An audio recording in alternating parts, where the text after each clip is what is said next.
Hello friends, मी ना माझ्या गावाला आली आहे. म्हटलं एक व्हिडिओ शूट करावा.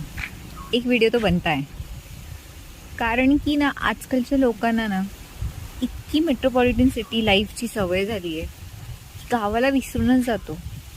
तुम्हाला दाखवू का निसर्ग इथला? इतका सुंदर, इतका इतका बळीराज्य सुंदर आहे की कुठलाही तुम्ही रिसॉर्ट बुक करा किंवा कुठलाही असं इकडे तिकडे जाऊन बुक करा, त्याचं नाही घेऊ शकत फील.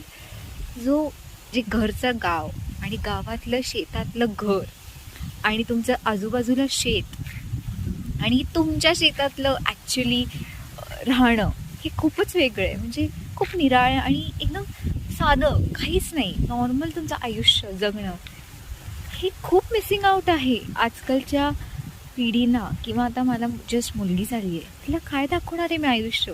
जस्ट गाड्या, बसेस, ट्रेन्स आणि काय अजून काय, बस that's it, that's the life.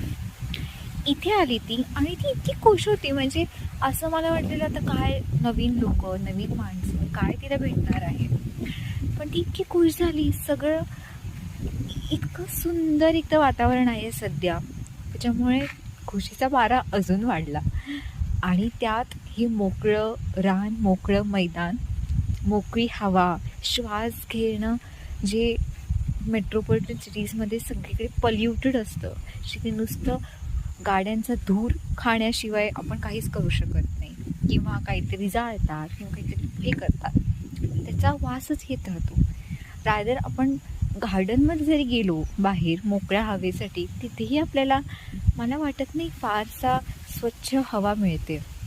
पण हेच मिसिंग आउट फॅक्टर मी इथे एक्सपिरियन्स केलं की खूप अनोळखं आणि खूप छान आहे, जे खूप मिस्ड आउट आहे आपल्यासाठी, आपल्या नेक्स्ट